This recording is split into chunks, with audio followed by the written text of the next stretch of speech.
Participants in sports share a mutual admiration. They enjoy watching others excel. Piloting is Art Scholl.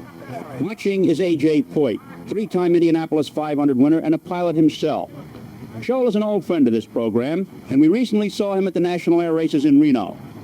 Today on Wide World of Sports, the scene is Riverside, California, site of the Rex Mays 300 Indianapolis Car Championship race. As a pre-race feature, the drivers and crowd are being treated to a demonstration of precision flying just a few feet over the track.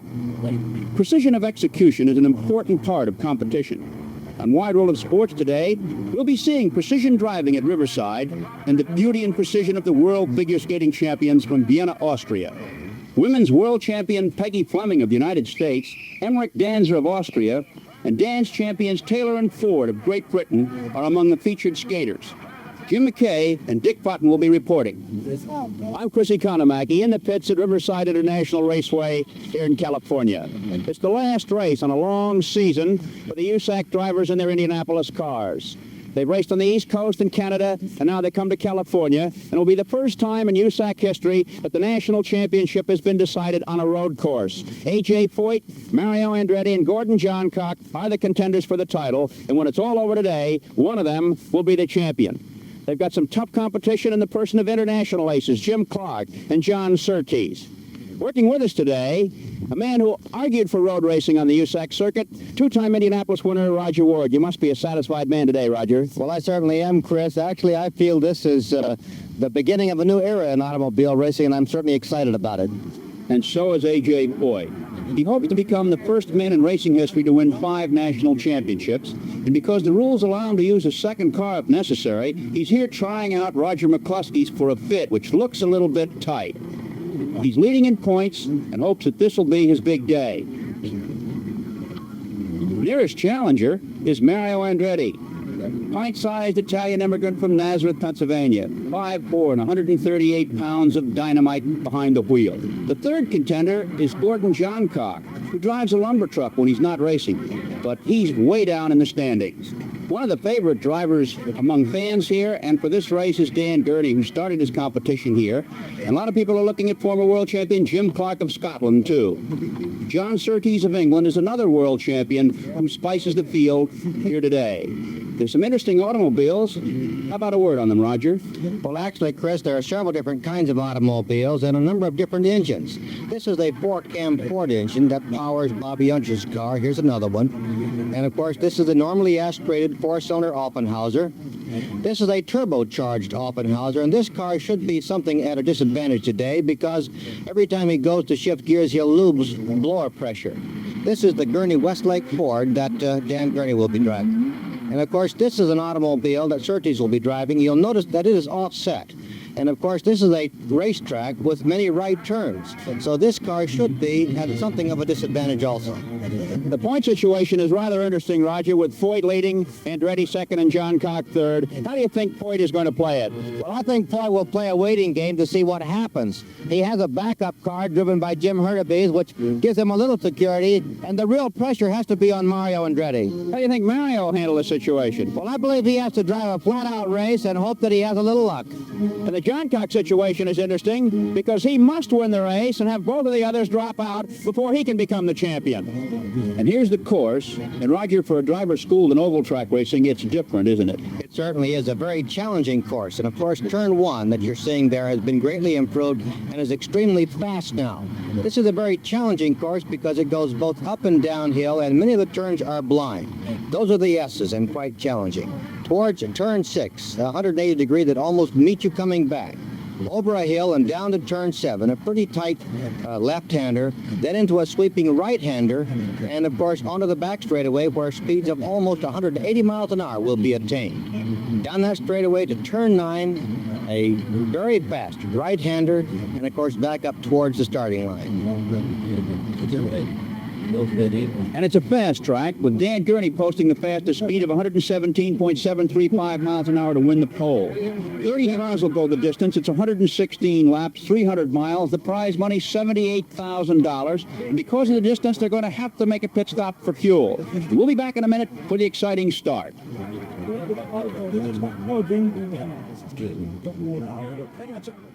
Well,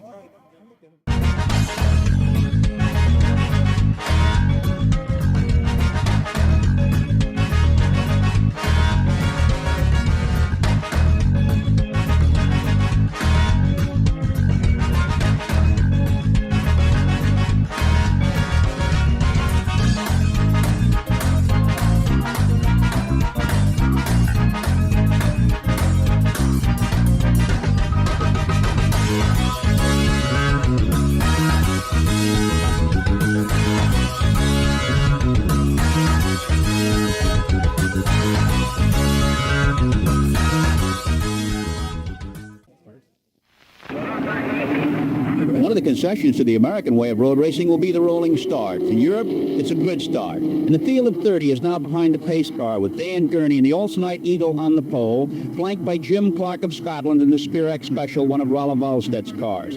Bobby Unser and John Surtees make up the second row, and A.J. Boyd in the Sheraton Thompson Special shares the third row with Mario Andretti in the Dean Van Line Special. Roger McCluskey is seventh in the G.C. Murphy Special, and Ronnie Bucknam is eighth in the Vita Fresh Orange Juice Special. Gordon John Cock in his Gilmore Broadcasting Special and Jerry Grant in the Friedkin Eagle make up the first 10 starters, all of them with Ford power out behind. Now as they come off turn 9, down for the green flag hopefully, the field is ready to get underway. There's the flag and the race is on. Heading for that tricky turn 1, Andretti out-accelerates apart and sets the pace going to the hill to turn 2. As the field sorts itself out, this is the testy part of the race, the first lap, sorting out after the start. Gurney leads out of 2, Clark right behind, as expected. Third place is Bobby Unser, and fourth is John Surtees. Through the S's. And now Gurney starts to pull away as he approaches turn 6. Clark about 2 lengths behind. One of the tough corners, Roger? It certainly is. You go uphill and into a very tight right-hander. Clark is putting a pressure on Gurney. He's not letting him pull away. Gurney's a big man for road racing. These cars weigh only 1,350 pounds, and there's Lloyd Ruby parked the wrong way. A tough break for Ruby. And now Clark takes a run on Gurney down the straightaway, but can't make it. And into turn 9. That's an awfully hard wall on the outside. It's lined with steel boilerplate. Looks like he's going to make a move there, and in fact he is pulled almost even. But Gurney seems to out-accelerate him just a little bit as they approach turn 1. Well, Gurney, who really knows this course, he's won 4 500-mile stock car races on this track and started racing here at Riverside. Now putting a little distance on Clark. Bobby Unser lies third in car number 6. Twisting back and forth. Notice on Clark's car, there's a piece of metal over the exhaust pipes. That's a spoiler. And there, what happened to Unser, Roger? Well, he probably went in that turn a little bit too hard, used a little bit too much brakes, and there's George Fulmer in trouble. That's Clark's teammate who spun out. George is a former U.S. road racing champion who's trying the Indianapolis jobs this year. Kept the car running and was able to get back on the course. And now look at Roger McCluskey in car number 12, followed by both Mario Andretti and John Surtees. What a ride. McCluskey, who drove the Can-Am Series this year, learned his lessons well, but Surtees isn't giving up. Trying to pass him back on the outside, and of course that's a difficult way to do it. McCluskey's really moving in that Eagle. That's one of the cars that A.J. Foyt tried out before the race, if he needs it. Dan Gurney still sets the pace in his Olsenite Eagle, and Clark right behind. Your third place man, Bobby Unser, starting to drop back a little bit now. Unser 7 times won the Pikes Peak Hill Climb. And here's McCluskey trying to pick up on the leaders. He's driving a G.C. Murphy Special. Out of turn 9 toward the starting line, and there's McCluskey passing Bobby Unser as they approach turn 9. McCluskey seems to have tremendous speed in this number 12 car, and he's handling it beautifully. Here's Palmer now, heading for the pits for a check after that excursion off course as McCluskey roars by. He's now third behind Gurney and Clark, with Unser back in 4th position. Bobby's been a little skittish so far today, and there he is off course again, and that's going to cost him a few precious seconds. Gurney leads, and we'll be back for more of this National Championship Indianapolis car race in just a moment.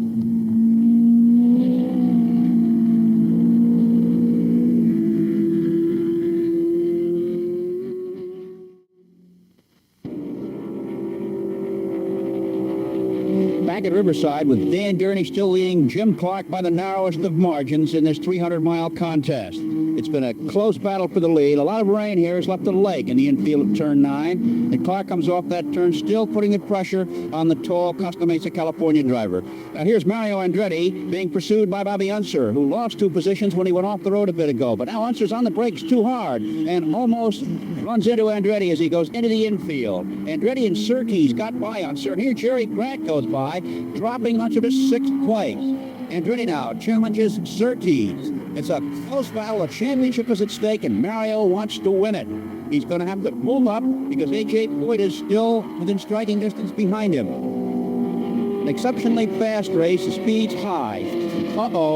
Gordon Johncock, one of the three drivers in contention for the national championship in the pits, obviously with trouble. And he's getting out of the car, which means whatever the trouble is, it's of a serious nature. A tough break for the little boy from Hastings, Michigan. And A.J. Poit's pit crew signals that he's now in 7th position. Now here's Johncock. Disappointingly short day for you, Gordon. What was the problem? Something's wrong with our shifting mechanism. We must have switched it off a shaft or something, and we won't shift at all. Disappointed? Yes, I am. And there's Gurney off the road. What do you think happened, Roger? Well, there's a little oil out there, Chris, and probably he was trying just too hard. He got back on right away, though, and that, of course, gave Jim Clark the lead, and the fans are jumping now. Clark out in front, Gurney now in 2nd place, trying to play catch-up. Around the corner, the protagonists for the championship, Mario Andretti, number 1, A.J. Poit, number 14, and Jerry Grant splitting the action there. Clark's car appears to be smoking, and Gurney is going back into the lead. Oh, what an automobile race we've got here at Riverside today. Gurney off the road, out of the lead, and then Clark having mechanical trouble putting Gurney back into the number 1 position. Tough break for both, but more tough for Jim Clark. And it looks like oil down there, Roger. Well, there certainly is. Some of that could be coming from Jimmy's car, but there was some there before. And here are the men fighting for the title. A.J. Poit trying to take Mario Andretti on the outside. The rich national championship at stake in this race today. Poit trying hard to nose ahead of Andretti, but Andretti out-accelerates him down the pit straightaway. Over the bridge and into turn 2. And here comes Clark into the pits. Let's see what his trouble is. A tough break for the Scotsman who won the 1965 Indianapolis 500. He's got a lot of fans here in the United States. Rolf Alstedt, the owner, goes over to ask him, and now they're looking the car over. He doesn't appear to be getting out, so perhaps it's something minor that they could fix. Well, we certainly hope so. Checking the engine over. Of course, the smoke was an indication that the problem did come from within the engine. Clark looks a little disappointed.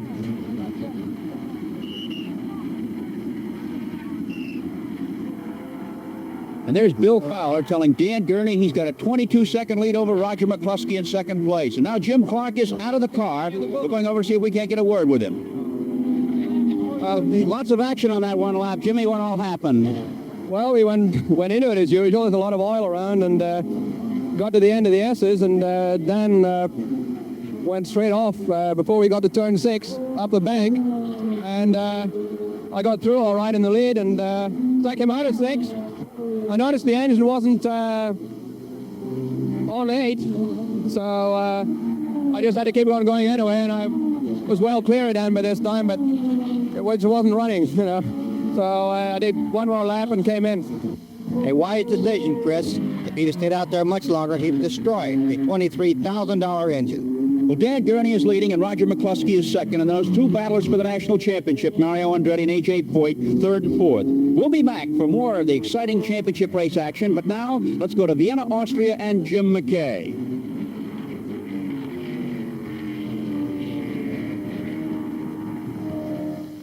This is Chris Economaki, along with Roger Ward at the Riverside International Raceway in California, where the season's ending championship race is in progress. Roger, how do you like it? Rick, Chris, when I see those gentlemen out there going around, I wish I was out there with them. Fine. And now let's check the standings. And the Eagles are doing well, holding 4 of the top 6 positions. Leading is Dan Gurney in car 48, the Olsenite Eagle.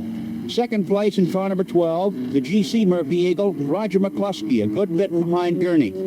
And in 3rd and 4th place is the 2 drivers fighting for the national championship, and fighting they are. Mario Andretti in car number 1, a Bronner-built car, and A.J. Poit in car number 14, a Sheraton Thompson Coyote. And what a race they're putting on.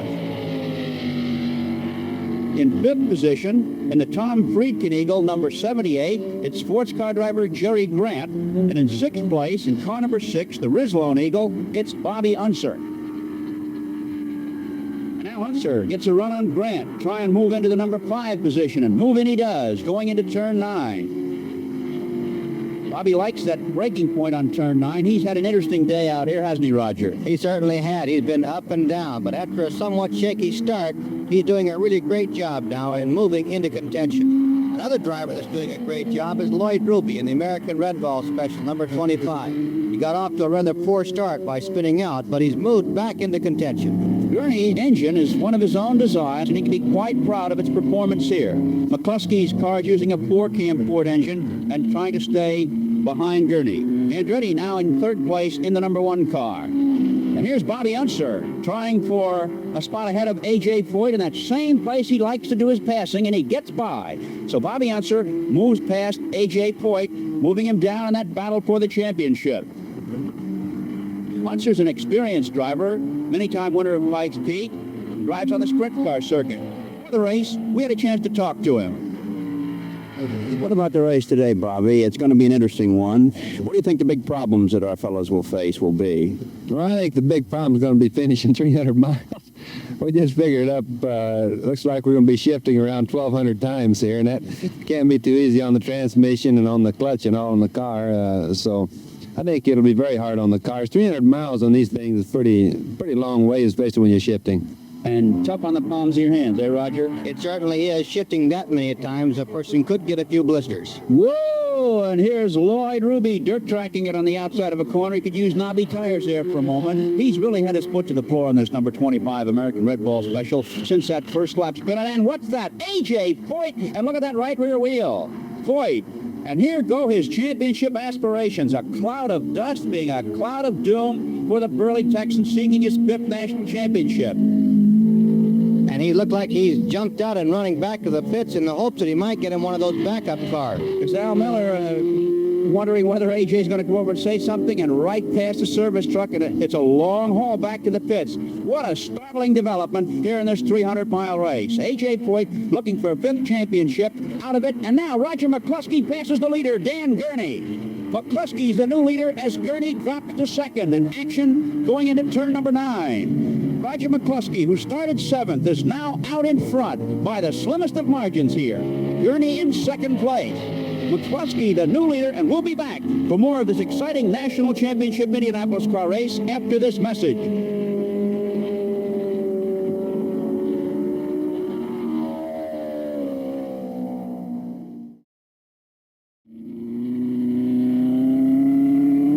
Roger McCluskey, car number 12, the new leader of the Rex Mays 300, and Dan Gurney, number 48, a close 2nd. And now A.J. Foyt completes the nearly half-mile run from the crash scene to the pit area. And it's a double disappointment for A.J. For car number 4, the Jim Hurtubise Eagle is out of the race with mechanical trouble. What's he going to do, Roger? Well, it's difficult to say, but there ought to be at least 3 automobiles available to him. Of course, Roger McCluskey and Bobby Unser, Jerry Grant are all members of the Goodyear team. I would imagine that he could have any one of those automobiles.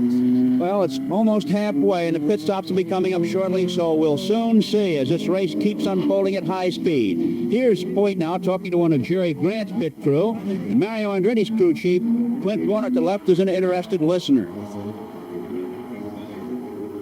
And now that's Jack Beckley, Roger McCluskey's crew chief, being addressed by Foyt. And here comes McCluskey into the pits, kind of slow for the leader. I should think, and we'll see now whether Foyt gets the ride or not. He's the leading driver now, Roger McCluskey, car number 12. And he starts to get out of the car. He had his shoulder harness undone already, and Foyt about to go in. So a dramatic change here in the Rex Mays 300 with A.J. Foyt moving in place of Roger McCluskey and Mario Andretti, the other challenger for the championship, right behind. This is going to scramble those points again, but it's going to be a very interesting battle from here on, because actually A.J. can only get a percentage of the points won by this automobile. It's going to take an actuary to figure out the championship battle here. And there goes Foyt on his way back into the race.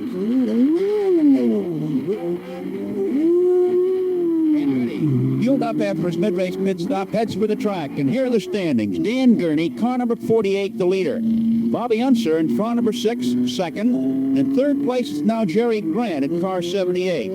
A.J. Foyt, driving for Roger McCluskey in car number 12, is 4th. And Mario Andretti in car number 1 is 5th. Here's Roger McCluskey now. Roger, congratulations. A very sporting gesture on your part. How was it out there? First slick. Pretty hardly, Chris. Think you'd have held on to win if you hadn't turned over to AJ? Well, you never know. You know, we were running fast enough to get to the front, so I think Dan must be having some trouble because I don't think I would have caught him otherwise. And here's A.J. Poit back in the pits. What's the matter, Roger? Well, it looks as though the right fuel cap wasn't closed properly, and the fuel was probably coming out in his face. Boy, it's a tough break for A.J. Poit. He's only getting a percentage of the points this car wins, and this puts him even further back. And looks like Mario Andretti has the luck here at Riverside today. So now the leader. And car number 48, Dan Gurney, and that Gurney Westlake engined Eagle of his own design, setting up brisk pace in this 300-mile contest. Exciting race. In addition to John Cock Clark and Al Miller, others out of the race so far include John Surtees, the Briton, whose Lola went out with magneto trouble, and Lothar Mochenbacher, whose Chevrolet car out-qualified all the Alpes, went out with clutch trouble. And here's Gurney coming to the pits now for his refueling stop. And all eyes are on this pit crew. Of course, this would make a big difference in whether or not he's able to get out in front of Mario or not, depending on whether he gets a fast pit stop. Here comes Bobby Unser, about to take the lead unless Gurney beats him to the track. Unser crosses the line and Gurney's still in the pits. And you have a new leader. You'll notice car number 12 right in front of him. That additional time that A.J. lost in the pits has cost him a lot of ground. And here's Gurney, burning rubber, getting back on the racetrack in second position. But remember, Unser hasn't stopped the pits yet for fueling, and there's no way you can get through 300 miles without stopping for gas. So Dan Gurney back on the track in car 48 in second position now. Bobby Unser, the new leader of this 300-miler. And here's Unser in the pits now for his turn to fuel up. Judd Phillips and the Rislone pit crew on the Bob Wilkie-owned car doing fine work as usual. Gurney flashes back into the lead, and things are as they were. What an automobile race. It's certainly been exciting to this point. Now it depends on whether or not Mario can get around to get into second place before Bobby Unser gets out on the racetrack again. And here's a signal for Mario Andretti. He's down 30 seconds on Dan Gurney. And here's Bobby back to the track. We'll be back with more action from this national championship race after this message.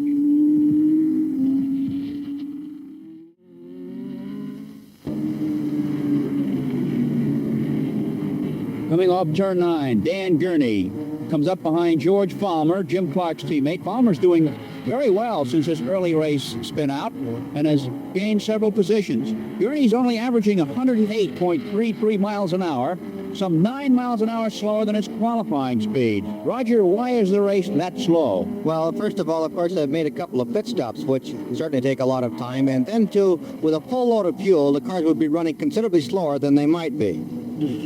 Then, too, there's some oil on the track. Whoops, there's Joe Leonard into the turn 6 wall. And the yellow flag comes out. Behind Gurney now is Mario Andretti in car number 1 and Bobby Unser in car number 6.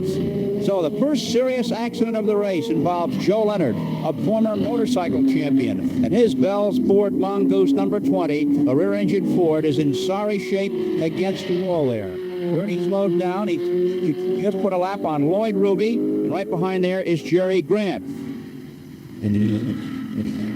Well, normally in road racing, the yellow flag prevails only at the point of the accident. But because of the serious nature of this accident in the service vehicles, the yellow flag appears all the way around, meaning no passing at all. So, while the track is being cleared, let's go now back to Vienna, Austria, and Jim McKay.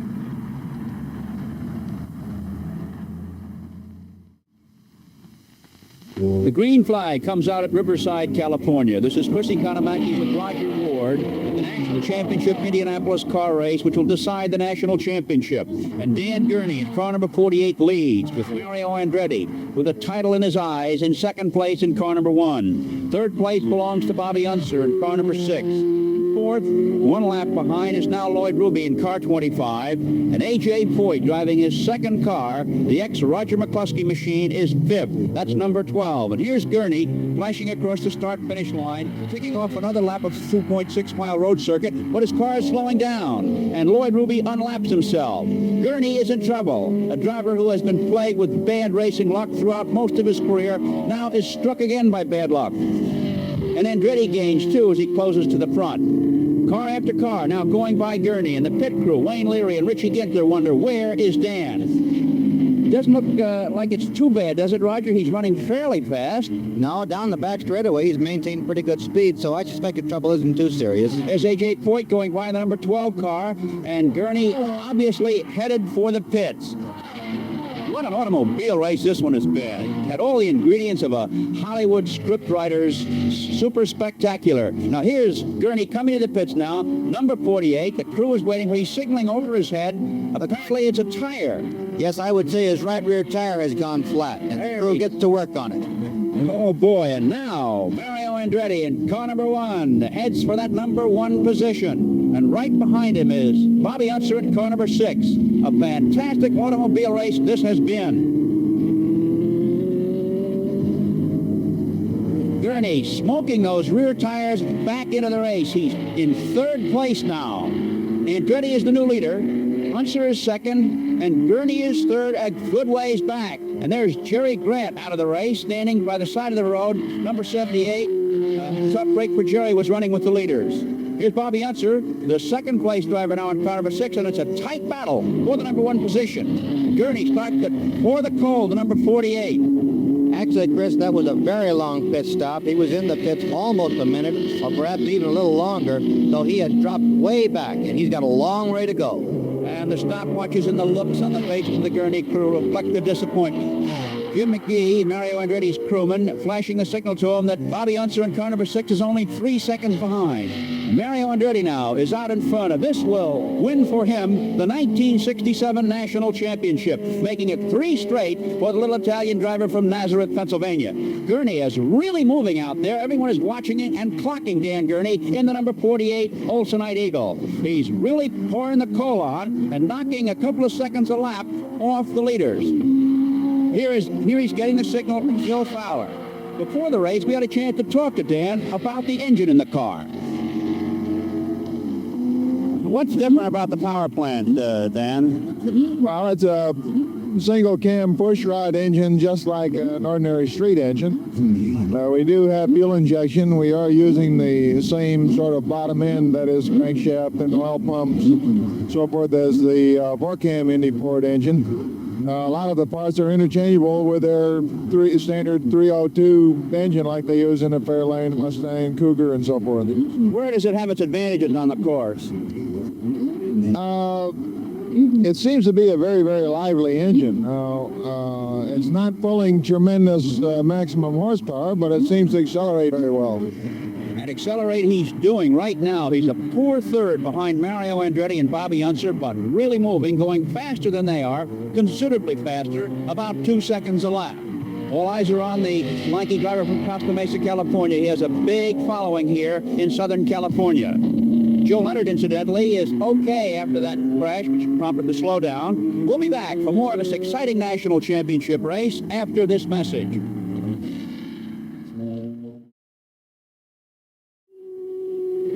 Mario Andretti in car number 1.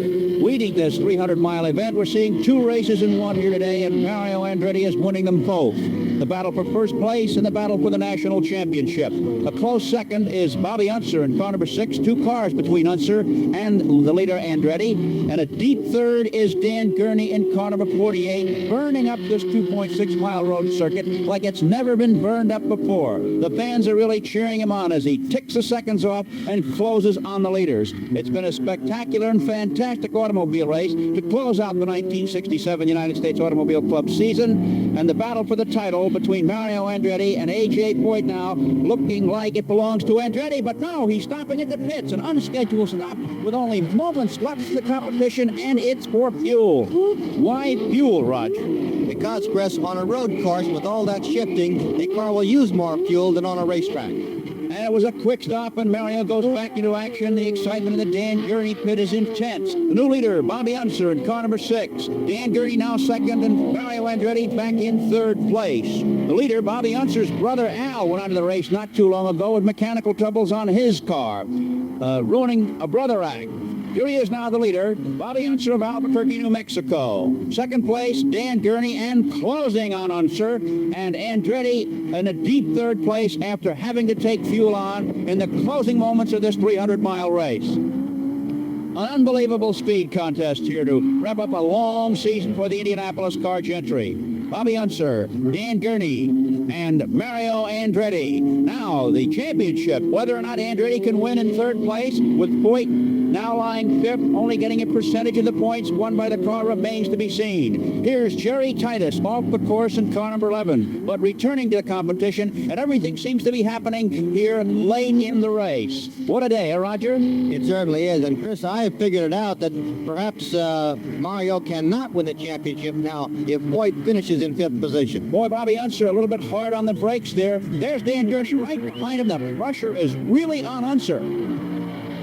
He comes by the pits. Gurney is just a few lengths behind him and gaining all the way with very little racing remaining. Gurney may close up on Unser and take the lead. He's gaining on him going through turn 2. And they head into the S's.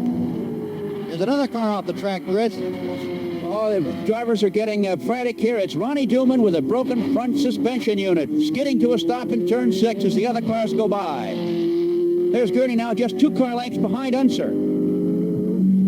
They're coming up for the white flag at the end of this lap, and now Gurney is in a position to challenge for the lead. He's right behind Bobby Unser. Down now, downhill, and he switches from the left to the right. They're out of sight on top of the rise, and he's pulling alongside on the outside, Roger. Boy, that's a difficult spot to do it. And he didn't do it, and Bobby Unser hangs on to the number 1 position as they hit that long back straightaway where Unser's car has been showing great straightaway speed. Actually pulling away here from Gurney, but that little braking incident of the last lap perhaps phased him, and now Gurney outbrakes him, goes underneath to take the lead as they come down for the white flag. 1 lap remaining in this race, and Andretti a hopeless third at this point. Unser now moved back to second place. The white flag should show this time as he goes past the start-finish line, and Dan Gurney, winner of 4 500-mile stock car races here, looks like he's on his way to his first national championship victory on the USAC circuit. Gurney moving beautifully in the number 48 Olsenite Eagle. Start to pull away now from Unser. Unser second, Andretti third. Lloyd Ruby is fourth, a lap down, and A.J. Foyt is fifth in car number 12. Foyt's car is giving trouble, we understand. He had slowed down considerably, and there's Lloyd Ruby back in the pits for additional fuel. Apparently this use of the gears has cost plenty in fuel consumption today, and it's like tracking a missile watching Dan Gurney go down that long back straightaway. Into turn 9 now. As he comes around this time, Chris, he'll get the checkered flag. What a day for Dan Gurney. He learned to race here at the Riverside Raceway a decade or so ago, and the checkered flag comes down, and he has won this 300-mile national championship race by a close margin over Bobby Unser. He's car number 6. There's Bill Fowler, Wayne Leary, and the rest of the All-American Racers crew. A happy bunch going to victory lane, and Dan Gurney waves to the crowd as he realizes he's won the race through the S's. A happy fellow in a car of his own design, using an engine of his own design. And we'll be back for a word with the winner after this message. Wheel down it now. Let Mama in here. That's a girl. Okay, it was so good. Dan, a big congratulations to you. It was probably one of the most thrilling races. Were you aware how it was going up front? Pardon me? Yes, I could tell my pits were giving me signals, and I just went as fast as I could all the time, and it looked like it was enough. Dan, did you have any trouble during the race, off the road or anything like that? Yeah, I did. When I was ahead of Jim, just before he passed me, I seemed to be locking up the front brakes, and I locked them up, and I got off at turn 6 a little bit. That's when Jim went by. When your pit crew sent you that P1, was it a surprise? Well, yeah, okay. Most of that's lipstick. I could see, I saw Mario go in the pits, and I saw Bobby right ahead, so that didn't leave much left. Well, it's been your great track here at Riverside Raceway. Congratulations and continued good luck to you, Dan Gurney. Thanks, Chris. And the point story is that A.J. Foyt wins over Mario Andretti by 80 points.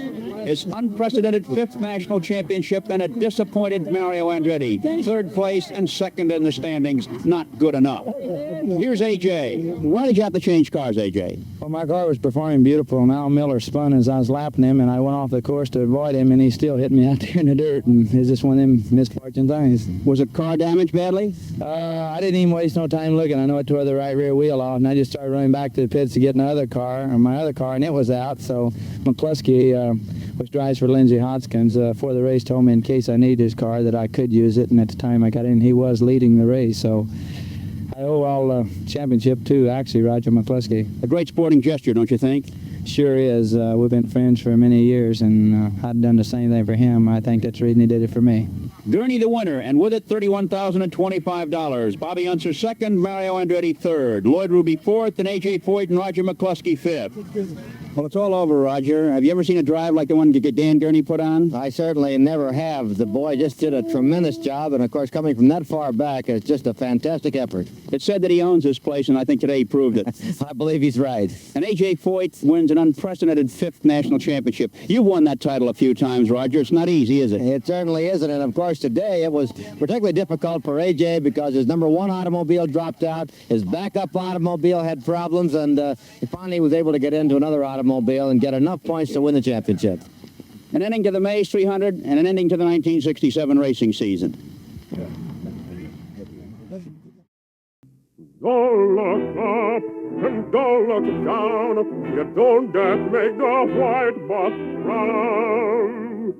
Bend your knees and bow your head and pull that rope until you're dead.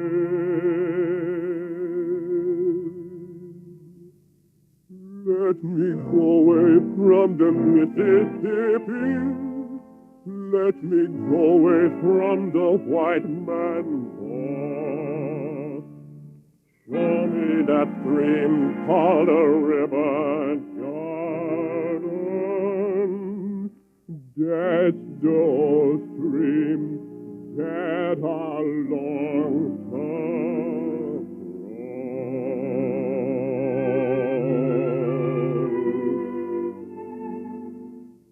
Old Man River, that old man river, he must know something, but don't say nothing. He just keeps rolling. He keeps on rolling on. He don't plant potatoes, he don't plant cotton, and them that plant on is soon forgotten. But old man River, he just keep rolling along. You and me, we sweat and strain, body all aching and racked with pain. Toast that fudge, lift that veil, get a little drunk, and you'll let in